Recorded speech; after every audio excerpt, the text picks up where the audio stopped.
सुप्रभात बच्चों, कैसा ना तो नहीं लोग।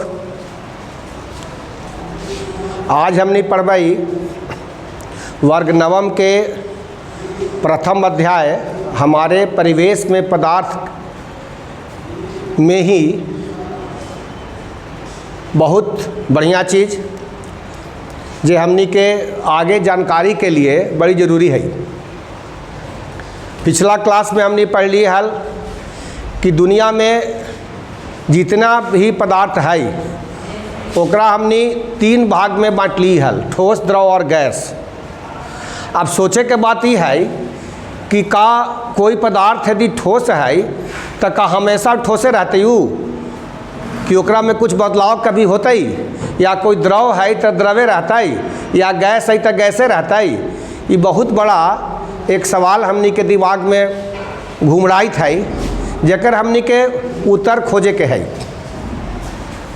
तो कुछ पदार्थ तो ऐसा रहा है जो कहीं भी ओकरा रखबई हम तो वही अवस्था में रहा है, लेकिन कुछ पदार्थ ऐसा है जेकरा हमनी यदि ओकरा में कुछ बदलाव कर दिए तो अपन अवस्था के बदल ले है। कहे के मतलब हमारा यही है कि यदि कोई ठोस है तो ज़िंदगी भर ठोस ना रहता ही, ओकरा में कुछ यदि हमनी बदलाव करिए तो ओकरा हमनी ठोस से द्रव में और द्रव से गैस में भी बदल सकली है। तो आज हमनी एकरे अध्ययन करबई कि आखिर हमने का कर दिया कि ठोस द्रव में बदल जाए, द्रव गैस में बदल जाए, या कोई गैस है तो द्रव में आ जाए और कोई द्रव है तो ठोस में पुनः बदल जाए। तो इन सब जे घटनाक्रम होइत है जे हमने अपन दैनिक जीवन में भी देखा ही है, आज हमने एकरे बारे में पढ़बई। तो सबसे पहले हमने पढ़बई जे परिवर्तन होइत है अवस्था में, ओकरा में एक है वाष्पीकरण।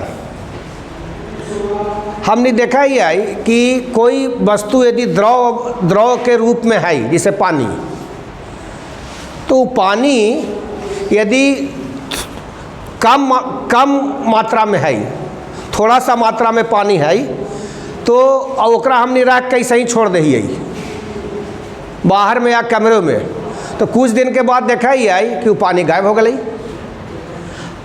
सबसे बड़ी बात ही हो जाए कभी कभी कि देहात में बड़ी गड्ढा गुड्डी रहा है।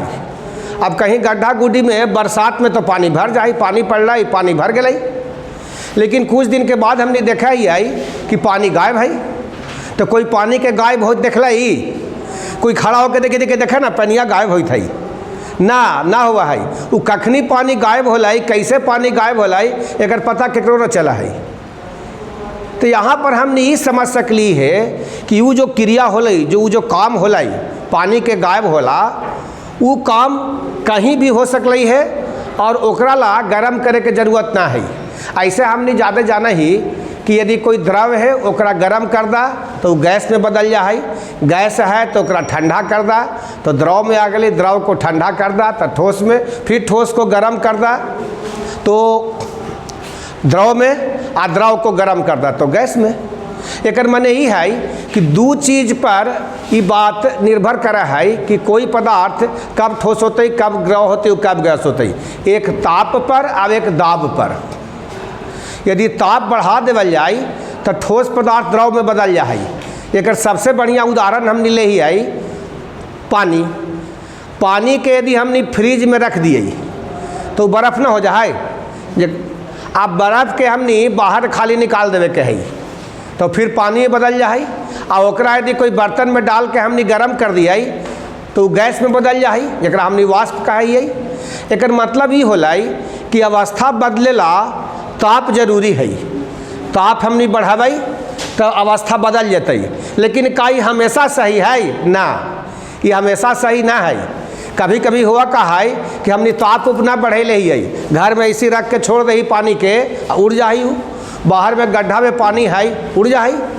एक मतलब ये होला कि ताप ना बढ़ौला पर भी पदार्थ बदला है। ये बात अलग है कि पता हमने के ना चला है। तो पता ना चले के मतलब का होला, वो इतना धीमी गति से हुआ है, इतना स्लो हुआ है कि हमने के पता ना चला है। जैसे हमने देखा ही कोई पौधा हमने ज़मीन में लगा दिया और तो का देखा बढ़ा है, लेकिन धीरे धीरे बढ़ा है। रोज हमने देखा ही तो ना पता चला ही कि बढ़ा है, लेकिन यदि ओकरा लगा के छोड़ दा और 1 महीना के बाद देखे आवा तो अचानक हमने कहा ये क्या इतना बढ़ गई पौधवा। तो वही हाल है पानी के भी कि यदि पानी के हमने छोड़ देबै तो चाहे कोई ताप रहे वो वाष्प में बदलते। तो यही क्रिया के हमने, यही काम के हमने वाष्पीकरण कहा है। वाष्पीकरण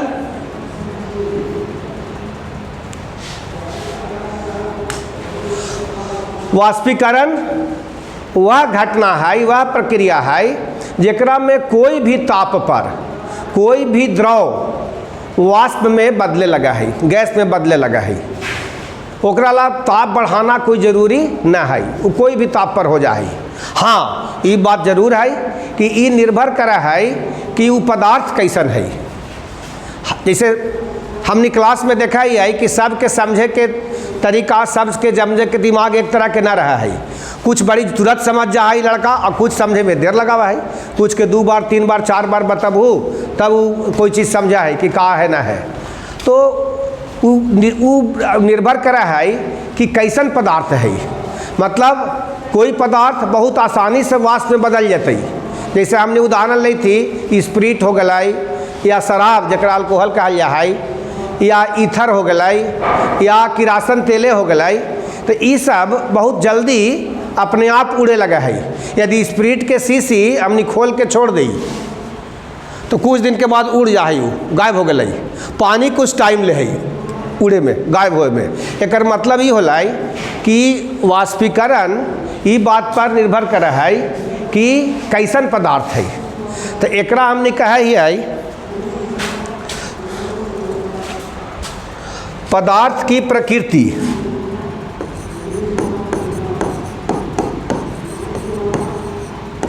वाष्पीकरण के प्रभावित करने वाले कारक। एकरा में सबसे पहला नंबर है पदार्थ की प्रकृति। कैसन पदार्थ है? कोई पदार्थ बड़ी आसानी से वाष्प में बदल जाते, जैसे हम बोलली सब ईथर हो गई, अल्कोहल हो गई, स्प्रिट हो गई वगैरह वगैरह। और कुछ पदार्थ के वाष्प में बदले में बड़ी टाइम लगा है। तो पहला हो गई कारक वाष्पीकरण के की प्रकृति। दूसरा हो गई ताप।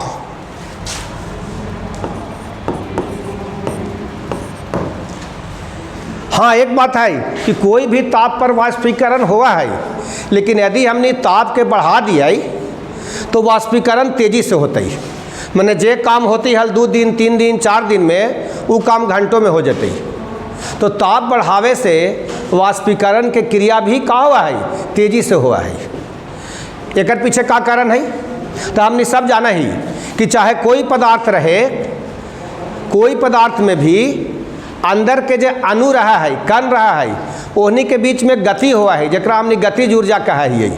ठोस में सबसे कम हुआ है, द्रव में कुछ ज़्यादा हुआ है, गैस में सबसे ज़्यादा हुआ है। तो यदि हमने ताप बढ़ाई तो जो अंदर के कण के गतिज ऊर्जा है वो बढ़ जाते, और गतिज ऊर्जा बढ़ जाते तो तेज़ी से वो बाहर निकलना चाहते। नतीजा क्या होता है कि वाष्पीकरण तेज़ी से होती वहाँ। और वही जहाँ ताप कम है, जहाँ ठंडा है, वहाँ ताप कम है तो गतिज ऊर्जा घट जाते कण के। और जब गतिज ऊर्जा घट जाता तो वाष्पीकरण भी क्या होता है, धीरे धीरे होता है। तो 2 चीज़ हमने देख लिया वाष्पीकरण के प्रभावित करे वाला। एक पदार्थ की प्रकृति के कैसन पदार्थ हमने ली थी जकरा हमने वाष्पीकरण करावी थी। दूसरा ताप का है ओकर। अब तीसरा हो गया ये बड़ी बढ़िया चीज़ है जकरा अभी बताबी हम, पृष्ठीय क्षेत्रफल। एकरा हमने सालों से इस्तेमाल करी थी। ई घटना के हमने सालों से इस्तेमाल करी थी, लेकिन हमने ये ना समझी कि पृष्ठीय क्षेत्रफल है। वो हुआ का है कि कस के भूख लगल है, कस के भूख लगल है और तुरंत खाए के मन है, बढ़िया चीज़ बनल है, हमने उदाहरण ली थी कि खीर बनल है और हमरा तुरंत खाए के मन है कि तुरंत हम खीर खा लो। अब वो इतना गर्म खीर रहा है, जब तुरंत बन के आवा है खियाते ही मुँह उजर जेते कि ना। अब ओकरा हमरा तुरंत ठंडा करेला है तो हमने का करबै, तो एक बड़ा बर्तन में ओकरा रखबै। बड़ा बर्तन के रखे के पीछे कारण का होता है कि क्षेत्रफल ओकर ज़्यादा रहे, बड़ा रहे। तो जितना ज़्यादा क्षेत्रफल रहता है ओकर ऊपरे वाला जो सतह है उतना ही ज़्यादा बड़ा होता है। तो जब भी वाष्पीकरण हुआ है, वाष्पीकरण की घटना जब भी हुआ है तो ऊपर से हुआ है। तो जितना ज़्यादा रहता है चौड़ा उतना ही ज़्यादा वाष्पीकरण होता है। एक मतलब का निकल गई कि कोई बर्तन के यदि हमने क्षेत्रफल के बढ़ा दें तो वाष्पीकरण ज़्यादा तेज़ी से होता है और जल्दी ठंडा होता है। देखा एकरा समझेला सबसे बढ़िया रहा है चाय। हमने पुराना सिनेमा में देखा ही है कि केकरो चाय पियला मिला है तो चाय के कप के साथ एगो प्लेट भी रखा है और चायवा पिए के पहले प्लेटवा में चायवा के ढार ले है। अब ऐसे करके ऐसे सुड़ करके पिया है। तो प्लेट में डालने के पीछे कारण का है? प्लेट में डालने के पीछे कारण ही है कि कप के जो क्षेत्रफल है, पृष्ठ क्षेत्रफल ऊपर वाला कम है। यदि हम कपे में चाय के छोड़ दे भाई तो ठंडा होता है लेकिन टाइम लगती ठंडा होए में। हम तुरंत चाय थी ठंडा करके पियला आ प्लेट में डाल दे भाई तो ओकर क्षेत्रफल बढ़ जाता, आसानी से हम पी लेबै। तो दू चीज़ खिचड़ी खीर एकरा हमने यदि पूरा रख दिए फैला के तो जल्दी ठंडा हो जाए। एक मतलब का निकल रही कि यदि पृष्ठ क्षेत्रफल हम बढ़ा देबै तो का होता है, वाष्पीकरण बढ़ जाते। जे वाष्पीकरण धीरे धीरे होता है वो बहुत तेज़ी से होता है और उतना ही जल्दी ठंडा हो जाते। तो कोई भूख लगल है हमनी के कस के और खाना बनल है आ तुरंत खाए के है तो सबसे उपाय यही है कि जितना चौड़ा चीज़ घर में रहे ओकरा में ओकरा डाल देवे के है। जितना चौड़ा चीज़ में डाल देवे उतना जल्दी ठंडा हो जाता, मतलब वाष्पीकरण बढ़ जाता। तो ये एक बड़ी बहुत बढ़िया कारक है जे वाष्पीकरण के प्रभावित करा है। पृष्ठीय क्षेत्रफल, पृष्ठीय क्षेत्रफले से वाष्पीकरण हुआ है। इतना जानला कि वाष्पीकरण की क्रिया जब भी हुआ है तो ऊपर से हुआ है, पृष्ठ से।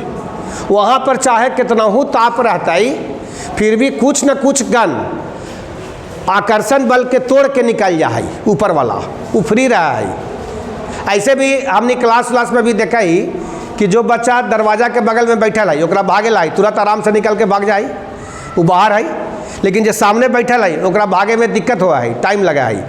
यही चीज़ वहाँ है कि कोई भी पदार्थ जो रहती पृष्ठ पर ऊपरे वो जल्दी निकल जाते, वहाँ पर ओकरा निकलेला बहुत ज़्यादा ऊर्जा के जरूरत ना पड़ा है। तो पृष्ठीय क्षेत्रफल भी एक कारक है जो वाष्पीकरण के प्रभावित करा है। चौथा हुआ है आर्द्रता। आर्द्रता कहल जाए कि हमने के बाहर के वातावरण में कितना पानी घुसल है हवा में। जैसे गर्मी के दिन में हवा एकदम सूखा रहा है, शुष्क रहा है, तो हवा शुष्क रहा है एक मतलब का होलै कि ओकरा में पानी के लेवे के क्षमता ज़्यादा है। वो पानी ज़्यादा खींचते, ओकरा में खींचे के ज़्यादा ताकत है पानी के। तो पानी खींचे की ताकत है तो कोई भींगल चीज़ रहता है तो ओकरा में से जब पानी निकलता है और बाहर यदि सूखल है वातावरण तो काफ़ी तेज़ी से निकलता है। जैसे कपड़ा हमने खींच के सुखावा ही है, यदि एक बार सुखाइए कब, जब धूप निकलल है या गर्मी ज़्यादा है, आ एक बार सुखाइए जब बाहर ठंडा है। तो का देखा ही हमने कि ठंडवा में या बदरी उदरी होल है, रौदा ना है, तो उस हालत में हम देखा ही कि कपड़ा जल्दी ना सूखा है। और वही यदि गर्मी ज़्यादा है तो कपड़ा सूख जाए। एक मतलब का होलै कि बाहर गर्मी ज़्यादा है, मतलब बाहर के हवा में आर्द्रता ना है तो ओकरा में पानी खींचे के क्षमता ज़्यादा है। और यदि कभी बाहर के हवा में पानी पहले ही से है, जैसे अभी बरसात पानी पहले ही से है तो वो पानी जल्दी ना खींचते, तो वहाँ पर क्या होता है कि ज़्यादा आर्द्र वायु में वाष्पीकरण की जो घटना है वो कम हो जा है और सूखल वायु रहता है तो वाष्पीकरण की घटना का होता है बढ़ जाती। तो आर्द्रता पर भी ये बात काफ़ी निर्भर करा है कि वाष्पीकरण कितना तेजी से होता है आ इतना कितना सुस्त होता है। पांचवा हमने कारक देख सकली है हवा। हमने देखा ही कि यदि तेज हवा चलित है तो कपड़ा जल्दी सूख जाए। यहाँ तक कि हमने कभी कभी कमरे में अपना रूम में भींगल चीज़ के डाल दही और पंखा चला दही, देखा है कि कपड़ा हमने के सूख गेल। ये कैसे हुआ है? तो जब तेज हवा हमने चलबाई तो तेज हवा चलता है तो जो कपड़ा के आसपास में हवा है ओकर वहाँ पर जो वाष्प के कण है ओकरा खींच ले है। नतीजा का है कि वो खाली हो गई, तब जो भींगल कपड़ा है ओकरा में से तेजी से पानी निकलते और बाहर जते। तो जितना तेज हवा चलता है उतना ही तेज वाष्पीकरण होते। तो हम देखली कि ये सब 5 गो 6 गो मेन कारण है जे वाष्पीकरण के प्रभावित करा है और वाष्पीकरण हुआ है। तो हमने एक बार फिर से समझब कि वाष्पीकरण वह घटना है जो किसी भी ताप पर हुआ है। एकरा ला कोई ताप के जरूरत ना है। हाँ, ये बात अलग है कि ताप बढ़ावे पर वाष्पीकरण की घटना तेजी से हुआ है और बढ़ जा है, लेकिन वाष्पीकरण किसी भी ताप पर हुआ है। तो यदि वाष्पीकरण के परिभाषा लिखल जाए तो हम नहीं कहबै कि वाष्पीकरण वह घटना है जो किसी भी द्रव के सतह से होती है और स्वतः होती है, अपने आप होती है और इसके लिए किसी ताप की जरूरत नहीं होती है। तो वाष्पीकरण वह घटना है जो सतह से हुआ है। ये एक धीमी प्रक्रिया है, धीमी विधि है जकरा में द्रव वाष्प में बदला है। अब हमने के चाहिए तेजी करना कि वाष्पीकरण की जो घटना है खूब तेजी से हो गई तो क्या करे पड़ते? ताप बढ़ावे पड़ते। तो जैसे हमने ताप बढ़ावे वाष्पीकरण तेजी से होता है और एक घटना ऐसा आता है जब वो उबले लगते। तो अब वाष्पीकरण के घटना के आगे वाला घटना हमने पढ़बै तो ओकरा नाम है उबलना। उबलना दोनों में अंतर है, वाष्पीकरण व उबलना में। उबलने का जो काम है, जो क्रिया है, वो एक निश्चित ताप पर होता है। हर द्रव में अलग अलग ताप पर कोई चीज़ उबला है। तो ये उबलना क्या है? तो उबलना वह कम से कम ताप है जहाँ पहुँचे के बाद वो ताप जहाँ पहुँचल, वो ताप जहाँ द्रव को मिल तो द्रव खोले लगा है, उबले लगा है। आज जिस ताप पर द्रव उबला है ओकरा हमने क्वथनांक कहिए। का कहिए? क्वथनांक। तो क्वथनांक वह न्यूनतम ताप है जेकरा पर कोई चीज़ उबलना शुरू हो जाए, खोले लगा है, ओकरा हमने खोलना भी कहिए। खोलना, खोले लगल। तो कोई चीज़ कब खोलते? जब एक निश्चित ताप पहुँचते। अब हर चीज़ के उबले के ताप अलग अलग है। इसे पानी के हमने ताप बढ़ावे तो जैसे 100 डिग्री थर्मामीटर के टेम्परेचर अलई उबले लगते। दूध तनी और पहले उबले लगते, कोई और द्रव और पहले उबले लगते। एक मतलब ये होला कि हर द्रव के उबलने का जे कम से कम ताप है वो अलग अलग है। एक मतलब ये होला कि हर द्रव के क्वथनांक अलग अलग हुआ है। तो क्वथनांक वह कम से कम ताप है जकरा पर कोई द्रव पदार्थ उबलना शुरू हो जाए।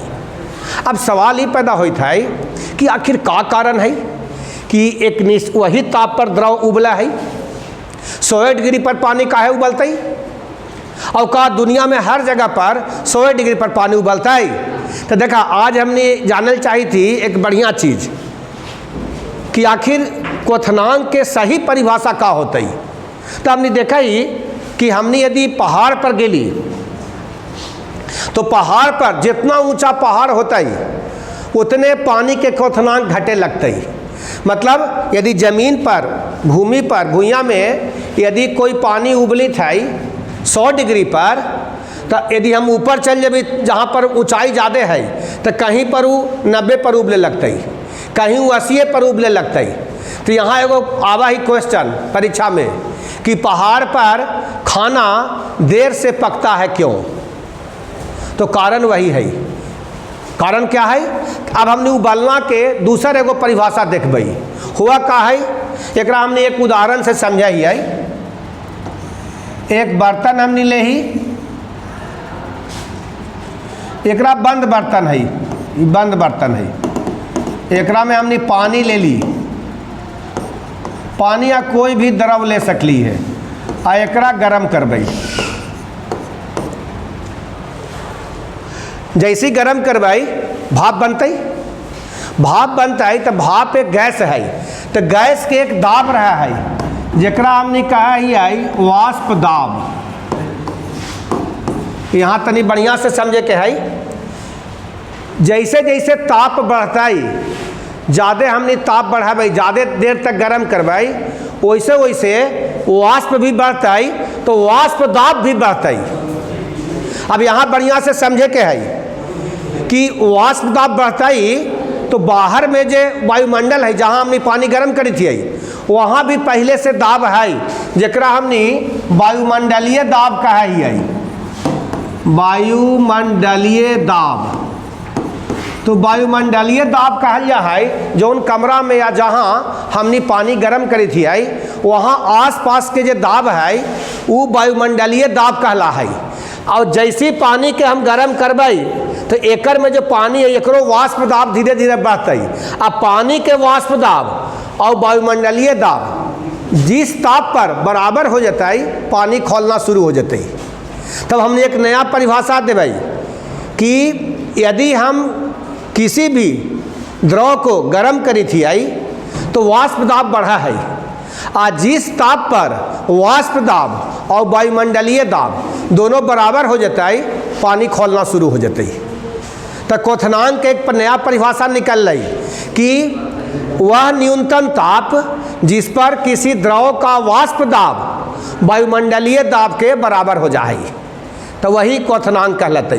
जब पहाड़ पर हमने चढ़बै ऊपरे तो वहाँ के वाष्प दाब कम हुआ है, तो वहाँ जल्दी से वहाँ के वायुमंडलीय दाब कम हुआ है, तो वहाँ वाष्प दाब तुरंत पहुँच जाते वायुमंडलीय दाब के बराबर, तो पानी खोले लगते। लेकिन पकते ना खाना, जे खाना के पकेला यहाँ पर 1 घंटा लगा है, वो तो खोल गई आधे घंटा में। लेकिन जितना ताप चाहती है उतना ताप तो ना मिल रही, तो खाना कच्चे रह जाए।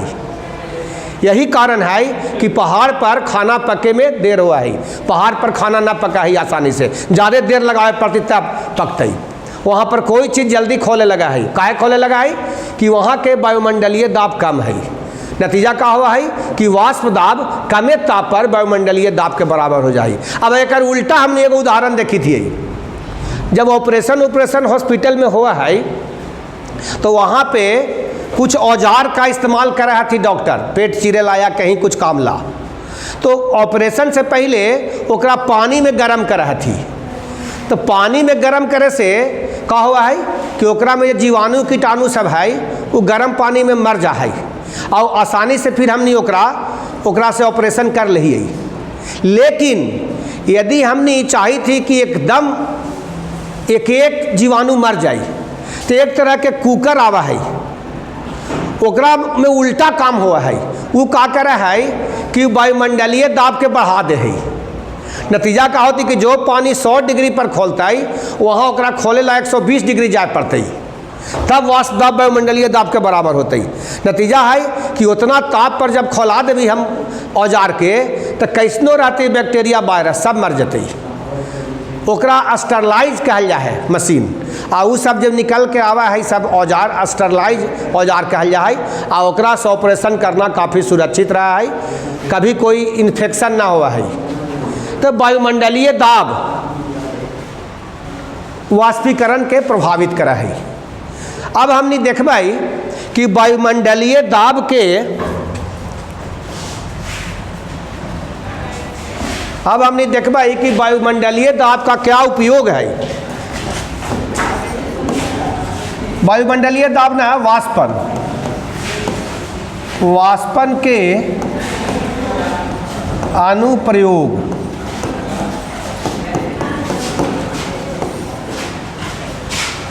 सबसे पहला वाष्पन की क्रिया ठंडक उत्पन्न करती है।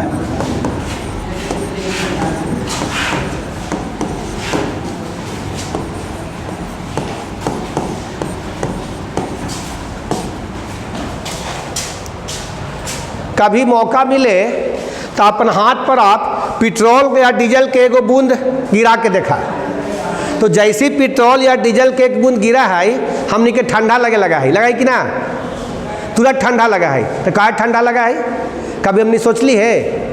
तो ठंडा इला लगा है कि जैसी हमने डीजल और पेट्रोल गिरावा ही अपने हाथ पर तो वाष्पित हुआ है, और वाष्पन होएला ताप कहाँ से ले आई, बाहर से ना, हाथ से। तो वाष्पन होए में हमनी के जो हाथ के ताप है वो ओकरा मिला है, मतलब हमनी के हाथ में से ताप निकला है तो हमनी के ठंडा लगा है। तो वाष्पन की क्रिया से ठंडक उत्पन्न होती है, मतलब वाष्पन की क्रिया में हमनी के ठंडा लगा है।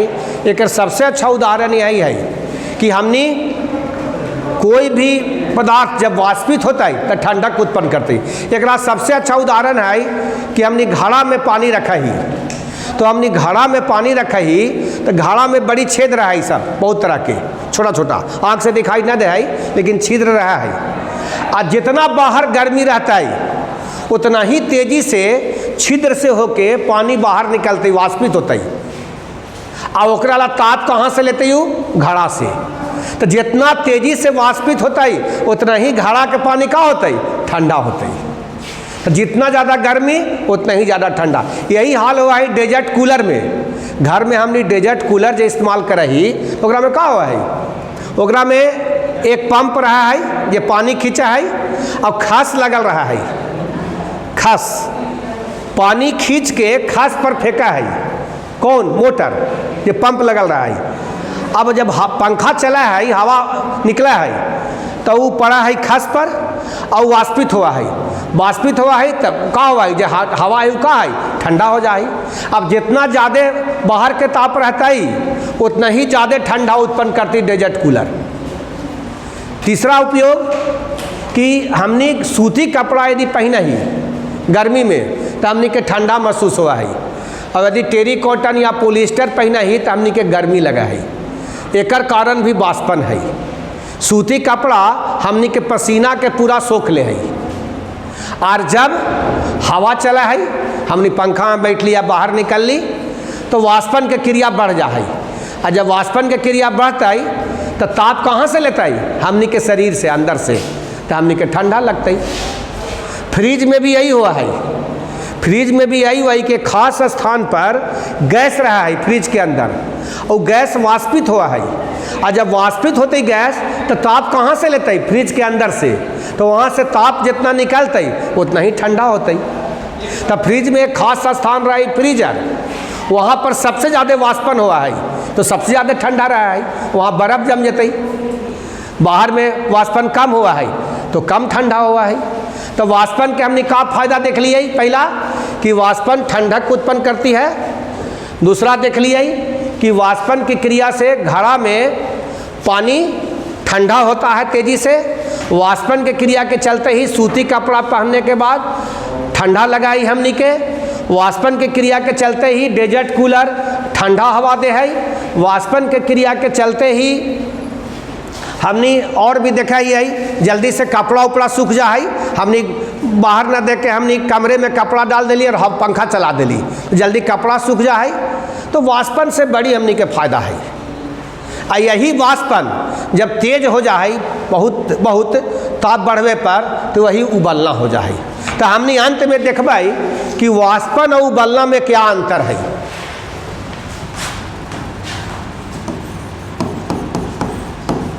वाष्पन और उबलना,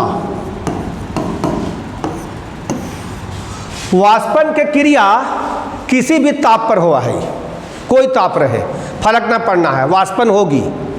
लेकिन उबलने की क्रिया एक निश्चित ताप पर हुआ है, जकरा हनी क्वथनांक है, यही पहला अंतर। दूसरा अंतर, वाष्पन की क्रिया सतह से हुआ है, द्रव के सतह से, लेकिन उबलने की क्रिया पूरा द्रव में हुआ है। तीसरा, वाष्पन की क्रिया एकदम धीमा प्रक्रिया है, धीमा क्रिया है, बहुत टाइम ले वाष्पन होए में। लेकिन उबलने की जो क्रिया है वो तेजी से हुआ है। चौथा, वाष्पन की क्रिया में ठंडक उत्पन्न हुआ है, जबकि उबलने की क्रिया में ठंडक उंडक उत्पन्न न हुआ है। तो ये मेन अंतर है जो हमने देख ली वाष्पन और उबलना में। अब अगला क्लास में, अगला अध्याय में हमने पढ़बई और प्रक्रिया, जैसे हुआ है ऊर्ध्वपातन, जैसे हुआ है आपका गलन, जैसे हुआ है गलन हो गई, ऊर्ध्वपातन हो गई, संघनन हो गई। ये सब बाकी प्रक्रिया जो है अवस्था परिवर्तन के, गुप्त उष्मा हो गई, इस सब के अध्ययन हमने अब अगला क्लास में करबई।